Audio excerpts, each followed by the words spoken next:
여러분 갖고 계신 이 성경책이 참 분량이 많죠, 그렇죠? 근데 다시 리마인드 해드리고 싶은 것은 매주일 주보에 매일 읽으실 성경 본문이 나가고 있어서 이제 금년도 몇 주일 안 남았는데 곧 요한계시록 마지막 장까지 해서 1년 1독이 끝나게 됩니다. 읽으신 분들이 제가 안 여쭤볼게요. 많으시리라고 제가 생각하고 있습니다. 그래서 꼭 주보에 있는 진도가 아니어도 여러분 나름대로 성경은 매일 읽으셔야 합니다. 매일요. 여러분 우리 하루에 규칙적으로 식사를 하는 것이 건강의 기본 아닙니까? 건강을 지킬 수 있는 기본. 그것을 무시하면 거기서부터 틀어지는 것 같더라고요. 때로 금식기도 할 때는 있지만 그래서 규칙적으로 식사를 잘 하시는 게 건강에 가장 좋은 비결인 줄 우리가 알고 있는데 이 성경 말씀도 그렇게 생각하셔야 합니다. 매일 성경을 대하셔야 기본적인 건강이 유지됩니다. 성경을 우리가 영의 양식이라고 하잖아요. 그렇죠? 영의 양식인 하나님 말씀을 여러분 매일 규칙적으로 잡수시기를 바라요. 그래서 우리가 영의 양식을 잘 먹고 잘 살 수 있습니다. 사랑하는 성도 여러분, 여러분의 영혼이, 여러분의 범사가 잘 되고 강건하시기를 축복합니다. 그렇게 되려면 비결이 말씀에 있다 이겁니다. 그래서 말씀을 열심히 읽으시기 바라는데 이 말씀이 어떤 본문은요 별명이 붙어 있어요. 창세기 1장은 창조장이라는 별명이 붙어 있고요. 마태복음 1장은 이 성탄절이 가까우잖아요. 이 예수 탄생이라는 별명을 가지고 있습니다. 고린도전서 15장은 부활장이라고 해요. 그 다음에 히브리서 11장은요 혹시? 믿음장이에요. 훌륭하셔요. 오늘 우리가 읽은 이 고린도전서 13장도 아실 것 같은데 사랑장이에요. 맞습니다. 그래서 이 고린도전서 13장을 읽으면 하나님께서 가르쳐주신 사랑이 어떤 것인지 우리가 잘 배울 수 있어요. 사랑에 관하여 정말 중요한 내용들이 여기 다 집약되어 있습니다. 그래서 우리가 구절구절 곱씹어보고 생각해 보면 볼수록 하나님의 사랑이 이런 거구나라는 것을 깨닫게 돼요. 그런데 여러분 오늘은 일단 이 본문을 먼저 큰 그림으로 봤으면 좋겠어요. 4절부터 7절까지 읽었는데 4절 시작이 이 단어로 시작됩니다. 사랑은 이렇게 시작돼요. 그리고 7절 끝이요 모든 것을 견디느니라 이렇게 끝이 납니다. 사랑은 모든 것을 견뎌요. 그것도 하나의 완전한 문장이 되거든요. 그런데 이 4, 5, 6, 7절 여기에 이렇게 정말 농축되어 있는 이 사랑이라는 속성을 우리가 큰 그림으로 본다면 한 단어로 표현할 수 있어요. 그 한 단어가 바로 온전함입니다. 온전함. 그래서 이 사랑을 우리에게 가르쳐 주신 하나님은 온전하신 완벽하신 하나님이에요. 그 완벽하신 하나님, 온전하신 사랑이신 분이 세상에 오신 독생자 예수 그리스도이십니다. 그래서 우리가 온전한 사랑을 배우게 돼요. 그 온전한 사랑에 대하여 오늘 골로새서 3장 우리가 읽어야 할 본문에 또 다르게 표현이 되어 있습니다. 그래서 골로새서 3장을 한번 같이 읽어보겠습니다. 오늘 주신 본문 골로새서 3장 12절부터 14절까지는 지금 우리가 읽은 본문에서 조금 뒤로 가시면 돼요. 제가 가진 성경으로는 327페이지에 있어요. 327페이지 골로새서 3장 12절부터 14절까지의 본문이 있습니다. 거기에 이 사랑의 온전함이 나와요. 어떤 것이 온전한 사랑인가? 다 찾으신 줄을 알고 같이 한 목소리로 받들어 읽겠습니다. 12절부터 14절까지 다 같이 시작. 그러므로 너희는 하나님이 택하사 거룩하고 사랑받는 자처럼 긍휼과 자비와 겸손과 온유와 오래 참음을 옷 입고 누가 누구에게 불만이 있거든 서로 용납하여 피차 용서하되 주께서 너희를 용서하신 것 같이 너희도 그리하고 이 모든 것 위에 사랑을 더하라. 이는 온전하게 매는 띠니라. 아멘. 14절 끝에 이렇게 표현되어 있죠. 사랑은 온전하게 매는 띠니라 이렇게요. 온전함이에요. 물론 성경 원어가 기록된 고린도전서 13장에 나와 있는 그 단어들을 쭉 모아서 우리가 말하는 온전함과 여기 나와 있는 이 온전하게 매는 띠라는 것은 아주 자세하게 살펴보면 조금 다른 뉘앙스를 갖고 있고 표현도 다를 수 있지만, 그러나 여러분, 완전하게 해주신다라는 뜻은 같습니다. 그래서 그 온전함이 어떻게 적용되는가, 어떻게 나타나는가 하면, 여러분, 이 사랑을 배워 사랑을 누리고 사랑을 우리가 하게 되면요, 우리가 변해요. 우리 한 사람 한 사람이 온전하게 성숙해지고 온전하게 믿음 가운데 서게 됩니다. 우리 각자뿐만 아니라 공동체도 온전해져요. 그것이 바로 사랑의 힘입니다. 그래서 우리가 골로새서 이 말씀을 이제 조금 더 나중에 구체적으로 다시 대할 기회가 있는데, 이 골로새서 읽느라고 조금 전에 읽었던 고린도전서 13장을 이렇게 덮으신 건 아니겠죠? 거기 북마크 하셨죠? 다시 한번 펴보세요. 왔다 갔다 하게 해드려서 조금 죄송하긴 한데, 그래도 이렇게 말씀이 일맥상통하니 얼마나 감사한지 모르겠습니다. 그래서 13장, 고린도전서 13장 다시 한번 가보시면, 자, 우리 조금 전에 이 사랑은 모든 것을 견디느니라 라는 표현을 통해서 말하자면 큰 숲을 봤다라고 할 수 있어요. 근데 이제는 나무를 들여다볼 차례예요. 그 숲 속에 있는, 그 숲을 구성하고 있는 나무, 자세히 들여다보십시다. 그 자세히 들여다봐야 할 구절이 5절 처음이에요. 뭐라고 되어 있는가 하면 무례히 행하지 아니하며 라고 되어 있어요. 다시 저와 같이 읽어보실까요? 시작. 무례히 행하지 아니하며, 이겁니다. 여러분, 오늘 이 무례히 행하지 아니하는 사랑에 관해서 깊이 묵상하고 하나님 말씀 들으면 온전하게 되는 비결을 얻게 되는 겁니다. 여러분, 사랑 잘 아시죠? 사랑에 관해서 제가 말씀을 전할 기회가 많이 있습니다. 우리 좀 연세 드신 기성세대는 사랑이 무엇냐고 물으신다면 그 다음 대답은 정해져 있어요. 말씀 안 드려도 잘 아실 거예요. 갑자기 추억이 이렇게 파노라마처럼 쫙 지나가실 수도 있을 거라고 생각합니다. 세상 사람들이 어떻게 그걸 알았을까요? 참 신기해요. 근데 다 성경에서 나온 이야기예요. 그 이야기가. 그러니 이 세상이 하나님의 은혜를 누리고 있는 겁니다. 근데 여러분, 세상 사람들이 말하는 사랑이 하나님께서 가르쳐 주셨던 이 원조 사랑과 달라요. 제가 드라마나 소설이나 영화를 이렇게 좀 보니까 거기 그런 표현들이 나오더라고요. 아주 제가 사랑이 뭔지 잘 모를 때였습니다. 근데 뭐라는 표현이 있냐면, 사랑하면 미안해하지 않는 거야, 이런 표현이 자주 나오더라고요. 그런 이야기도 또 들었어요. 사랑하는데 뭐 미안하다고 이야기하고, 그럼 미안할 짓을 하지 말든가, 뭐 이렇게 이야기해요. 세속적이에요. 근데 여러분, 하나님께서 우리에게 보여주시고 베풀어 주신 사랑은 그렇지 않습니다. 사랑해도 미안해할 줄 아는 겁니다. 아니에요. 사랑하니까 미안해하는 거예요. 사랑하기 때문에 관계에 금이 갔다, 불편하다, 그거를 해결하고자 하는 노력을 보이는 거예요. 사랑하니까요. 여러분, 사랑하니까 사과하는 거 아니에요? 사랑하니까 용서를 구하는 거고요. 회복하기를 원하기 때문에 내가 잘못했습니다, 이해해 주시기를 원합니다, 그런 말을 들을 수 있는 거고, 사랑하니까 어떻게 해요? 사과하고 용서를 구하면 어떡합니까? 사랑하면 받아줘야죠. 사실은 나도 뭐 그렇게 잘한 거 없습니다, 이해합니다. 그렇게 받아주는 게 진짜 사랑이잖아요. 그래서 관계가 회복되고 평화를 누리고, 그것이 여러분 하나님께서 가르쳐주신 사랑이에요. 그렇기 때문에 그 사랑을 우리가 배울수록 우리가 온전해지는 거예요. 근데 여러분, 하나님께서 어쨌든 이 말씀을 통해서 가르쳐 주시고 또 우리로 하여금 느끼게 해주시는 귀중한 진리가 있어요. 하나님은 우리를 사랑하십니다. 사랑하는 성도 여러분, 하나님 사랑을 확신하십니까? 하나님 사랑 많이 누리고 사시기를 다시 한번 축복합니다. 그래서 하나님이 우리를 사랑하시는데, 하나님께서는 우리를 창조하신 창조주이십니다. 우리의 삶 전부는, 우리의 삶 모든 것은 창조주 하나님 손에 달려 있습니다. 그렇기 때문에 여러분, 우리의 삶을 주관하시는 하나님께서는 우리를 사랑하실 때 하나님 방식대로, 하나님 마음대로 하셔도 돼요. 그것이 도리어 고마울 뿐이에요. 그런데 하나님 그렇게 하지 않으십니다. 하나님 절대로 우리에게 무례하게 하지 않으셔요.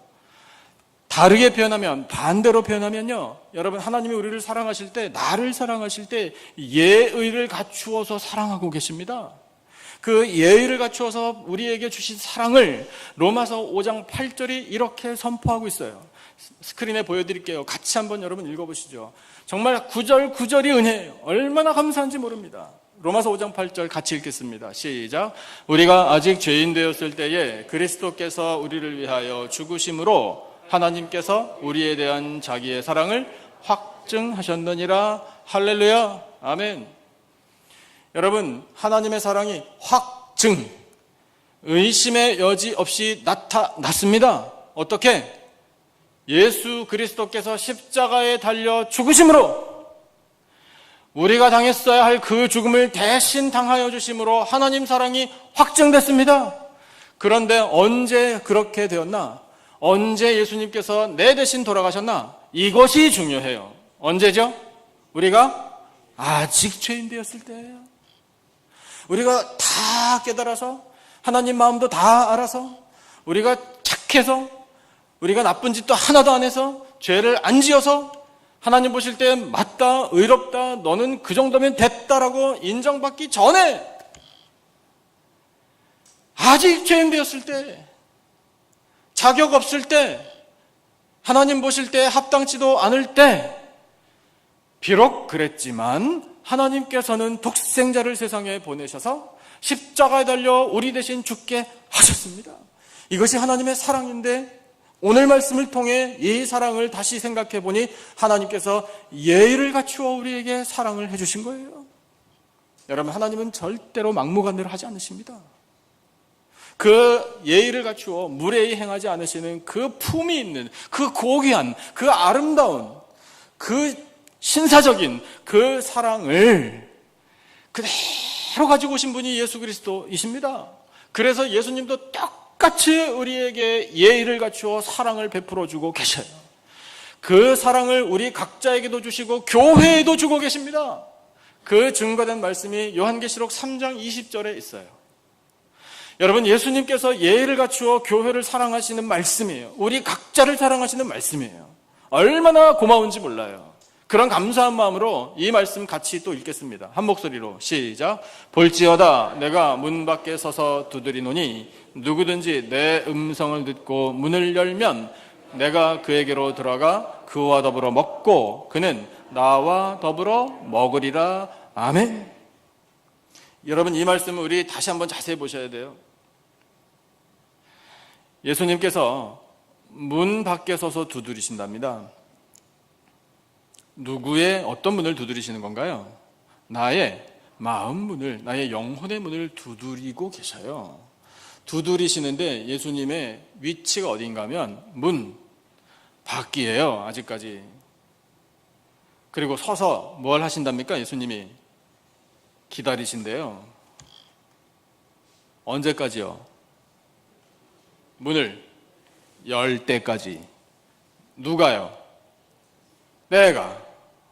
예수님의 노크소리를 들은 내가 내 손으로 자원하는 마음으로 영접하는 마음으로 내가 결정해서 내가 열 때까지 기다려주신다고요.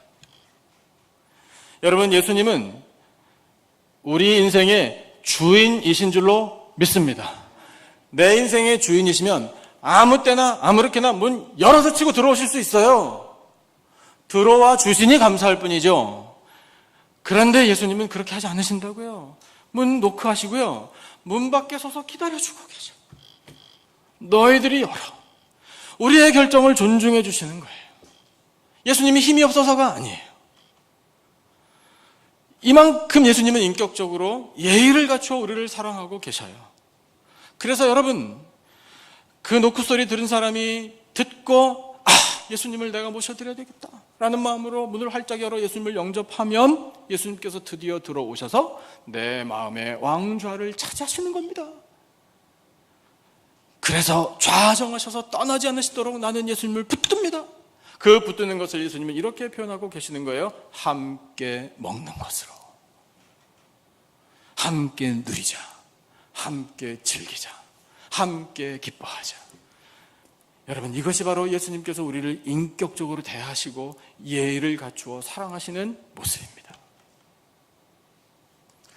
제가 며칠 전에 참 은혜로운 감동적인 이야기를 들었어요. 여러분과 나누고 싶어요. 저는 감동적인 이야기를 들을 때마다 왜 이렇게 주일이 안 오는지 모르겠어요. 빨리 전해드리고 싶은데 이 이야기를 드디어 그 타이밍이 왔네요. 어떤 집사님이 여집사님이 자녀들을 키웁니다. 딸이 있는데 사춘기입니다. 사춘기 절정입니다. 그쯤 되면 여러분 짐작이 되실 거예요. 딸이 2층 방을 씁니다. 어느 날 이 엄마 집사님이 딸의 빨래를 개켜가지고 갖다 주려고 가지고 올라갑니다. 그래서 빨래를 갖다 줍니다. 그러면 여러분 대부분 이 따님들께서 어떻게 이야기하죠? 아유 엄마 감사해요. 제 빨래를 이렇게 다 빨아가지고 개켜가지고 갖다 주시다니 라는 말은 아마 들으신 분이 안 계실 것 같기도 해요. 이렇게 이야기해요. 엄마는 왜 몰래 내 방에 들어와? 그 이야기를 들으면 보통 엄마 같으면 뭐라고 이 예쁜 딸아? 이렇게 보통 반응이 나올 수 있어요. 근데 이 집사님이 꾹 누르고 하나님의 지혜를 구하셨던 것 같아요. 그래서 방법을 좀 달리 하셨어요. 어떻게 하셨는가? 그 다음부터 2층에 올라갈 때마다 엄마 올라간다 이러고 올라가시는 거예요. 저는 그 이야기를 들을 때 이 말씀이 생각났어요. 요한계시록 3장 20절 말씀. 그 여자분 집사님, 그 엄마 그 집사님이야말로 이 예수님께서 그렇게 하셨던 것을 이미 실천하고 계시는구나. 저는 그렇게 해석이 됐어요. 여러분, 해석이 은혜예요. 그 말씀도 굉장히 은혜롭고 감동이었는데 해석을 잘 하시면 우리가 은혜를 누리거든요. 그래서 제가 원리를 발견했어요. 예수님의 사랑이 어떤 건지 그 집사님의 말씀을 통해서 다시금 깨닫게 됐어요. 그렇구나. 여러분, 자녀들을 사랑하는 이 부모님들이 예수님께서 우리에게 가르쳐 주신 사랑을 실천할 수 있습니다. 배워서요. 아무리 자녀가 나이가 어려도요, 자기 방에 있을 때 그렇게 부모들이 문 확 열고 들어가는 거 그렇게 반가워하지 않아요. 혹시나 자녀들이 공부 열심히 하거나 성경을 읽거나 기도를 하거나 큐티를 하거나 찬양을 듣거나 이러다가 그런 일을 당하면은 서로 떳떳하고 은혜가 되겠죠. 근데 예를 들어 따님들은 그런 경우 없겠지만 어떤 집 아들은 그냥 부모가 안 했으면 하는 즐거운 게임을 열심히 하고 계시다가 만약에 그렇게 발각됐다 그러면은 참 이 훌륭하신 자녀들께서 아빠 엄마 죄송합니다. 제가 다시는 그러지 않겠습니다. 안 그런다고요. 무시를 당하는 느낌, 침범을 당했다는 느낌 때문에 부모에게 참 이렇게 원망스러운 마음이 생겨요. 반대로요, 아무리 어린 자녀여도요, 부모들이 존중해주고 엄마 들어간다, 아빠 좀 들어간다라고 그래도 노크라도 한번 하면서 쓱 살짝 들어가면은요, 이 자녀들이 알아요. 뭘 아는가 하면 우리 부모님이 나를 존중해 주는구나. 아무리 어려도 압니다. 왜냐하면 하나님께서 우리 자녀들 한 사람 한 사람을 완벽한 인격체로 만들어 주셨기 때문에 그럴 수밖에 없어요. 그러니까 여러분, 아빠 엄마인데 아니에요. 그렇지 않아요. 하나님은 내가 하나님인데 아니라고요. 하나님 절대로 안 그러셔요. 예수님 내가 주인인데 아닙니다. 기다리고 계셔. 예를 갖춘 사랑. 그러니 감사한 거예요. 여러분, 이 예를 갖춘 사랑을 우리 배워야 돼요. 그리고 감사할 줄 알아야 돼요. 예수님께서 이 제자들을, 죄인들을 예를 갖춰서 사랑하신 너무나 감사한, 너무나 감동이 큰 장면이 요한복음 13장에 나와요. 여러분 상상해 보세요. 자, 지금부터 우리가 예수님의 제자입니다. 그래서 예수님께서 십자가에 달려 돌아가시기 전날 밤에 제자들과 함께 식사하신 자리로 들어가 봅시다. 우리도 그들 중에 함께 있어요. 예수님께서 뭘 하셨나 하면 저녁 잡수시던 자리에서 일어나셔서 겉옷을 벗으시고 수건을 가져다가 허리에 두르셨어요. 왜 그러셨나? 대야에 물을 떠서 제자들의 발을 씻겨주시려고, 그리고 씻으신 다음에 그 두르신 수건으로 닦아주시려고 그렇게 하셨다라고 성경에 기록되어 있어요. 여러분 상식적으로 아시겠죠? 그 당시에 어떤 집에 손님이 오셔서 그 손님의 발을 씻어주는 게 예의인데, 발 씻어주는 일은 종들이 했던 일입니다. 그런데 다른 역사 문헌을 살펴보니까요, 종들 사이에도 서열이 있었대요. 그 서열 맨 마지막 가장 비천한 종이 했던 일이 손님의 발을 씻어주는 일이었답니다. 그런데 여러분 생각해 보세요. 지금 우리가 그 자리에 있다라고 상상해 보자고 했잖아요. 여러분, 가장 비천한 종이 해야 할 일을 지금 예수님께서 하고 계셔요. 게다가 잘 아시죠? 다른 사람의 그 당시에 발을 씻어주시려면 책상걸상 없습니다. 바닥에 비스듬히 누워있는 손님의 발을 닦아줘야 되거든요. 발 닦는 사람의 자세는요, 두 무릎을 꿇어야지만 가능한 거예요. 예수님이 내 앞에서 무릎 꿇고 내 발을 씻어주고 계시다고요.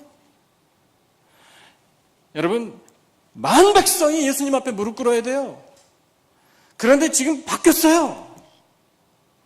도리어 그 예수님께서 가장 높으시고 존귀하신 왕이신 예수님이 무릎 꿇고 지금 죄인들의 발을 씻어주고 계십니다. 그리고 닦아주셔요. 자, 제자들의 발을 씻어주시는데 한 사람 한 사람 씻어주실 때마다 제자들의 마음이 어땠는가 하면 우리 짐작할 수 있어요. 말 그대로 몸둘 바를 모르는 거죠. 그래서 베드로가 먼저 나서서 안 됩니다 라는 식으로 말씀을 드렸잖아요. 잘했어요. 그런데 여러분, 그 12명의 제자들 가운데 문제 있는 사람 하나 같이 있었잖아요. 누구? 가룟유다. 가룟유다 차례가 됐을 때 예수님께서 쭉 오시다가 이 배반자 가룟유다, 너 네 마음속에 있는 이 악한 음모를 내가 잘 아느니라. 나는 네 발 절대로 못 씻어준다라고 예수님 말씀하셨어도 흠될 거 없어요. 그런데 예수님은 그렇게 표현하지 않으셨어요. 비록 가룟유다, 배반자, 흉악한 죄인이지만 예수님은 그에게도 예의를 갖추어 그의 발을 씻어주셨습니다.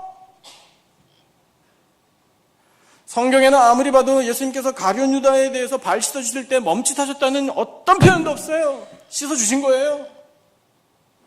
여러분, 그것이 예수님의 사랑입니다. 우리는 가룟유다에게 돌을 던질 수 있고요, 얼마든지 비난할 수 있어요. 그런데 여러분, 그 가룟유다라는 사람이 보여주는 사람이 어떤 사람인가 하면 세상에 있는 모든 죄인들을 대변해주는 사람이에요. 우리라고 별 수 없다고요. 그런데 여러분, 예수님께서는 그 흉악한 죄인, 배반자인데도 불구하고 그의 발을 씻어주시기 위하여 그 앞에서 무릎을 꿇으시고 아무 말씀도 안 하시고 침묵으로 발을 씻어주셨다면, 여러분, 그 사랑의 손길이 오늘 나의 발을 씻어주시는 예수님의 손길인 것으로 우리가 믿어야 하지 않겠습니까? 예수님 사람 차별하지 않습니다. 그 죄인에게도 기회를 주시는 거예요. 회개의 기회, 그리고 돌아설 기회, 예수님께 고백할 기회, 무너졌던 관계, 이 깨어져 버린 관계를 다시금 세울 수 있는 그 은혜를 이렇게 품위 있게, 이렇게 예의를 갖추어 베풀어 주시는 사랑이신 예수님, 온전하신 사랑이십니다. 그 사랑으로 우리를 붙잡아 일으켜 주십니다. 그 사랑으로 우리를 덮어 주십니다.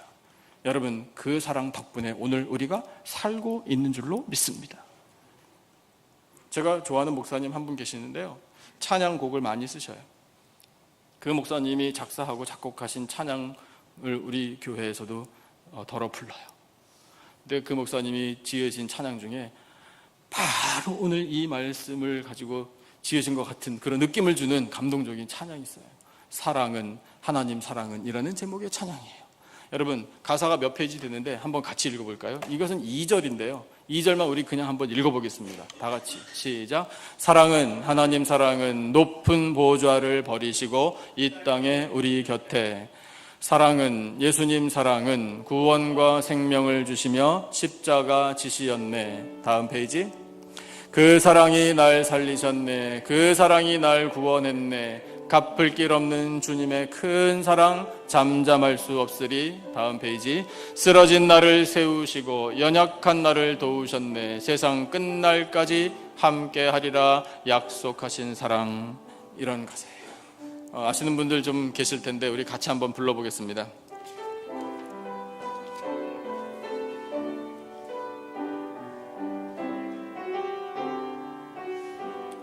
사랑은 예수님, 사랑은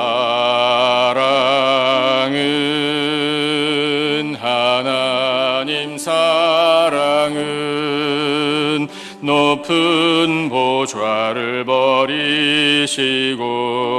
이 땅에 우리 우리 곁에. 사랑은, 예수님 사랑은 구원과 생명을 주시며 십자가 지시었네. 그 사랑이 날 살리셨네. 그 사랑이 날 구원했네. 갚을 길 없는 주님의 큰 사랑 참잠할 수 없으리. 쓰러진 나를 세우시고 연약한 나를 도우셨네. 세상 끝날까지 함께하리라 약속하신 사랑. 아멘, 아멘. 예수님의 사랑은 우리를 일으켜 세워주십니다. 여러분, 우리에게 새 생명을 주시는 것이 예수님의 사랑인데 예의를 갖추신 사랑이에요. 너무나 감사해요. 여러분, 그 사랑 잊지 마십시다. 예수님께서 제자들을 사랑하시고 죄인들을 사랑하시고 우리까지 사랑하신 이유가 있어요. 두 가지인데요. 하나는 우리를 그냥 사랑하기 위해서 사랑하신 거예요. 여러분, 정말 사랑하면 뭐 이유 없잖아요. 뭘 잘했기 때문이 아니잖아요. 사랑하는데 무슨 이유가 필요해요? 관계죠, 결국. 아버지가 자녀 사랑하는데 주인이 우리 목자이신 그 예수님이 양인 우리를 사랑하시는데 무슨 이유가 필요해요? 그런데 여러분, 그 사랑을 예의를 갖춰서 해주시니, 우리를 그렇게 존중해 주시니 얼마나 감사하냐 이 말이에요. 그리고 또 한 가지 우리를 사랑하신 이유가 있어요. 우리도 그렇게 예의를 갖추어 사랑하기를 원하시는 거예요. 예수님께서는 제자들을 발 씻어 주실 때 그때의 시기가 예수님 십자가 달려 돌아가시기 전날 밤이었거든요. 근데 조금 전에, 얼마 전에 제자들과 대화하던 중에 제자들의 어떤 마음속에 있었던 예수님과 전혀 다른 마음이 드러난 사건이 있었어요. 예수님께서는 지금 십자가를 지시고 죄인들을 위하여 목숨을 내놓으시고 그 길을 걸어가시는 중인데 제자들은 전혀 다른 꿈. 여러분 잘 아시는 내용이에요. 제자들 가운데 야고보와 요한이라는 사람이 있었어요. 근데 그 사람 둘의 어머니가 치맛바람 강력하게 일으켰어요. 그래서 아들들을 데리고 예수님께로 왔네요. 와서 요청을 했죠. 청탁이라고 할 수 있는 것 뭡니까? 예수님, 선생님, 새 나라 세우신다고 들었는데 새 나라 세우시면 우리 아들들 예수님 바로 밑에 제2인자, 제3인자 이 자리에 꼭 앉혀주십시오 라고 부탁을 드렸어요. 뭐 제가 예수님은 아니지만 예수님 마음이 어떠셨을지 짐작은 됩니다. 그런데 더 문제가 되는 건 그 2명의 제자들을 바라본 나머지 10명의 제자들의 마음 태도였어요. 지난 금요일에 여러분 태도에 관한 말씀을 많이 대하셨을 텐데 태도가 중요합니다. 그 태도 감추지 못하고 그대로 드러났습니다. 나머지 10 제자가 2명의 제자를 보고 성경에 뭐라고 기록되어 있는지 기억하십니까? 어떻게 여겼나? 분히 여기거늘 이렇게 기록되어 있어요. 화를 냈다 이 말입니다. 제일 화를 낸 사람은 누군지 뻔해요. 베드로예요. 왜냐하면 명색이 자기가 수제자잖아요. 그러니까 동생들을 보면서 어쭈 이렇게 된 거예요. 뻔해요. 제일 많이 화냈을 법한 사람이 베드로인데 베드로뿐만 아니라 다 똑같이 권력을 놓고 암투를 벌이고 있는 사람들입니다. 예수님께서는 죄인들까지도 예의를 갖춰서 사랑해주고 계시는데, 근데 여러분 그런 제자들의 갈 길 먼 그런 모습, 그런 허물과 그런 약점, 그런 부족함이 결국 다 우리들의 모습이잖아요. 여러분, 우리 예수님과 같은 꿈을 꾸십시다. 예수님께서 갖고 계셨던 같은 소원을 우리도 갖기를 원합니다. 예수님께서 행하고자 하셨던 그 하나님의 뜻이 이제는 우리의 뜻이 되기를 원합니다. 여러분, 맞춰드려야 돼요. 예수님께서 갖고 계신 마음이 어떤 것인지 우리가 알려고 노력해야 하고요, 알게 된 대로 우리도 그 마음, 그 뜻을 품어야 합니다. 그런데 여러분, 예수님께서는 그렇게 갈 길 먼 정말 너무나 딴판인 이 제자들을 포기하지 않으시고 끝까지 사랑하셨어요. 그렇기 때문에 예수님은 온전하신 사랑인 겁니다. 끝까지 사랑하신 현장이 또 나와요. 그렇게 끝까지 사랑해 주시기 때문에 제자들도 변화되어 가는 것을 우리가 볼 수 있습니다. 그러니까 소망이 있는 거예요. 요한복음 21장을 보면요, 예수님께서 부활하신 다음에 제자들을 찾아가신 곳이 나옵니다. 어딘지 기억하시나요? 갈릴리 호숫가예요. 제자들 중에 몇이 지금 부활하신 예수님을 만나기는 했는데 자기들과 함께 지금 사역을 하지 않기 때문에 구심점을 잃어버린 느낌을 받았어요. 그래서 안 되겠다, 식구들도 기다리고 뭔가 일을 해야 되겠는데 과거로 돌아간 거예요. 할 줄 아는 것이 그거니까. 돌아간 것이 갈릴리 호수예요. 근데 거기에 예수님이 찾아오셨단 말입니다. 제자들이 뭘 했나? 열심히 물고기 잡겠다고 애를 썼어요. 밤새도록 그물질을 했는데 한 마리도 못 잡았습니다. 그런데 다음 날 날이 밝을 때쯤 예수님께서 오신 거예요. 오셨을 때 말씀을 보니까 예수께서 사랑하시는 그 제자가 알아봤어요. 부활하신 예수님이라고. 그래서 베드로에게 이야기를 했어요. 주님이시라! 당연히 큰 소리로 했겠죠. 예수님 오셨다! 이렇게 해요. 그랬더니 시몬 베드로가 벗고 있다가 주님이라 하는 말을 듣고 겉옷을 두른 후에 바다로 뛰어내렸대요. 왜 우통을 벗고 있었나? 물고기 잡느라고요. 애를 많이 쓰느라고. 그런데 왜 예수님이라는 소리를 듣고 겉옷을 두르고 바다에 뛰어내렸나? 뭐 행동 하나하나가 참 의문이 가긴 해요. 그런데 이해가 돼요. 여러분, 이것이 바로 제자들의 변화되어가는 과정입니다. 베드로가 이렇게 생각한 거예요. 이런 몰골로 이렇게 흠뻑 땀에 젖고 이렇게 지저분하고 이렇게 헛속으로 해서 피곤에 쩔어 있는 이런 모습으로 예수님을 만날 수는 없다라고 생각한 거예요. 그래서 지금 내가 예수님을 만나기는 만나야 할 텐데 최소한의 예의는 갖춰야 될 것 아닌가라고 생각한 거예요. 그 최소한의 예의를 갖출 수 있는 방법이 주변을 보니 겉옷밖에 없는 거예요. 그래서 그 겉옷을 걸치고라도 예수님을 만나야 되겠다라고 생각하고 겉옷을 두르고 뛰어드는 거예요. 여러분 생각해 보세요. 겉옷 두르고 헤엄이 잘 쳐지겠습니까? 밑에서 잡아당길걸요. 그런데도 불구하고 예수님을 이런 채로는 만나지 못한다라고 생각한 것, 이것이 여러분 예수님께서 그들을 받아주셔서 예의를 갖춰주고 사랑해 주시며 품어주시니 제자들이 변해가는 과정입니다. 그래서 베드로도 예의를 갖추어 주님을 만나기를 원했던 거예요. 제 이야기가 맞는지 안 맞는지는 천국에 가셔가지고 베드로에게 확인해 보시면 아실 거예요. 그러니까 천국에 꼭 가십시오. 아멘 안 하십니까? 천국에 가시기를 축복합니다. 그래서 베드로가 겉옷을 갖추어가지고 예수님을 만난단 말입니다. 비록 흠뻑 젖었지만 그런 예의를 갖춘 사랑으로 예수님을 만나니 예수님께서 들려주신 말씀이 뭡니까? 반복해서 강조하신 한 단어? 사랑이잖아요. 사랑을 회복시켜 주시는 것. 그래서 이제 내가 너희들을 이렇게 끝까지 사랑하고 이렇게 품어주고 여기까지 와서 너희들의 사랑을 회복시켜 주니 이제 너희들이 그렇게 사랑하라. 그 말씀이 바로 오늘 우리를 향한 예수님의 마음입니다. 그래서 우리가 예수님이 보여주셨던 것처럼 예의를 갖춘 사랑을 이제부터 해야 돼요. 그 예의를 갖춘 사랑을 하려면 그럼 뭘 어떻게 해야 할 것인가? 그것이 골로새서에 나와 있는 본문이에요. 그러니까 여러분 다시 한번 골로새서 3장 말씀을 보셔야 합니다. 오늘 주신 본문 골로새서 3장 12절부터 14절까지가 우리가 예의를 갖추어 무례히 행치 않는 그런 사랑을 할 수 있는 방법들입니다. 이 말씀대로 하시면 되거든요.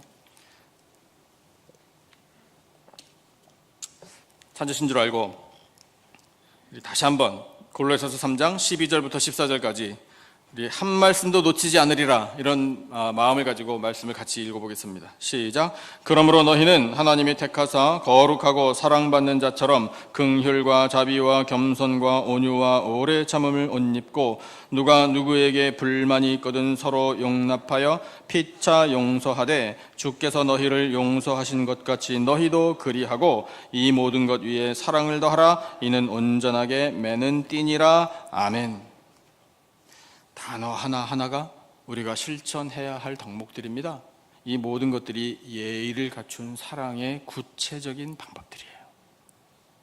혹시 여러분 불만 있으십니까? 불만이 있더라도요, 용납해 주시기를 바라요. 서로 간에.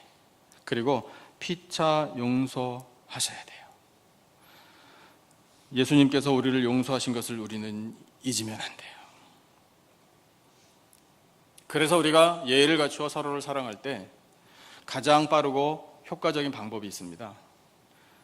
가장 빠르고 효과적인 방법은 뭐냐면요, 말이에요. 말.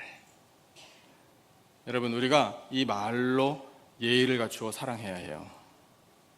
어떤 말을 해야 될까요? 하지 말아야 할 말들이 있고 해야 할 말이 있는데, 어떤 말을 해야 예의를 갖춘 사랑을 하는 거냐면, 다 말씀드렸어요. 사랑하는 말을 하셔야 돼요. 사랑합니다, 성도 여러분. 이라는 말씀을 들으시면 여러분도 저에게 라고 해주시면 감사합니다. 그러니까 사랑합니다라고 많이 말씀을 하시기를 바라요. 우리 교회 안에서 사랑 충만히 누리고 여기서 완전히 사랑하는 사람으로 이렇게 채워진 다음에 세상에 나가야 사랑할 수 있잖아요. 그러니까 연습이 필요한 거거든요. 자, 오른쪽에 계신 분, 왼쪽에 계신 분, 할 수 있는 한 많이 사랑합니다 라고 말씀하시면 좋겠어요. 분명하게요. 분명하게 사랑합니다. 사랑합니다. 사랑합니다. 사랑합니다. 장로님 사랑합니다. 권사님 사랑합니다. 집사님 사랑합니다. 성도님 사랑합니다. 사랑합니다. 라는 말을 많이 하셔야지 된다고요. 우리 말에 힘이 있잖아요. 이 사랑하는 말과 더불어 여러분, 위로가 필요한 분들 계시잖아요. 위로합니다. 격려합니다. 이해합니다. 말씀하신 것처럼 제가 잘못했습니다. 생각이 잘못됐고 그때 말 실수했습니다. 반말하지 말고요. 반말 대신에 무슨 말? 존댓말 해야 돼요. 교회 안에서는 특별히 여러분, 서로 존댓말을 할 때 서로가 존중받는 거잖아요. 그렇죠?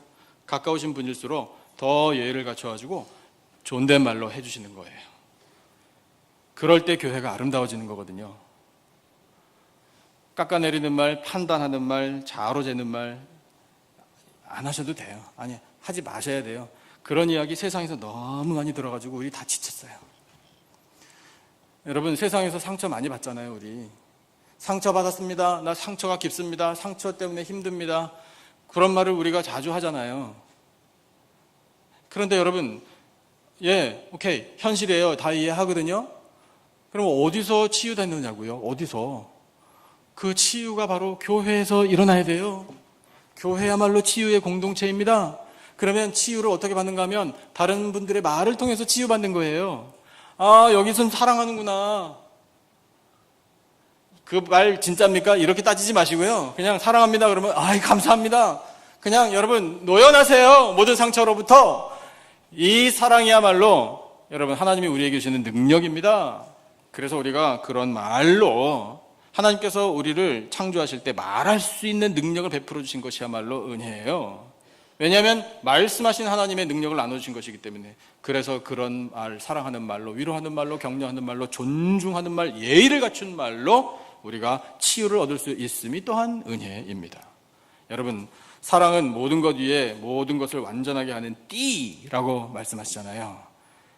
옛날에 옷을 덮을 때 자루 같은 것을 이렇게 입잖아요. 그런 다음에 그 옷을 입은 것을 완전하게 마지막 매듭 짓는 것, 정리하는 것, 하는 것이 바로 이 띠예요. 띠. 거기서부터 나온 말씀입니다. 사랑의 띠로 우리 교회를 하나님께서 묶어주십니다. 이 사랑의 띠로 묶어주신 것이 은혜입니다. 이 띠 안에서 우리 사랑을 많이 누리면 여러분 온전한 사랑으로 세상에 오신 예수 그리스도께서 높임을 받으실 줄로 믿습니다. 예의를 갖춘 사랑으로 하나님 사랑을 감사하고 예수 그리스도의 사랑 앞에 기뻐하고 찬양하고 성령 하나님께서 인도하심 앞에 우리 모든 것을 맡겨 우리도 이제는 예의를 갖추어 살아가는 사람이 되어 아름다운 삶, 아름다운 공동체 함께 세워가는 모두가 되시기를 예수님의 이름으로 축원합니다. 기도하겠습니다. 하나님 아버지 감사합니다. 사랑은 무례하게 행하지 않는 것임을 말씀하시니 감사합니다. 하나님, 저희들에게 그렇게 예의를 갖추신 사랑을 베풀어 주셔서 감사합니다. 죄인인 저희들도 새 생명을 얻었고 다시금 일어나게 되었습니다. 감사합니다. 그렇게 존중해 주시는 사랑을 받은 저희들, 이제 저희들도 예의를 갖추어 서로 사랑하기를 원합니다. 피차 용서하기를 원합니다. 예수님처럼 하겠습니다.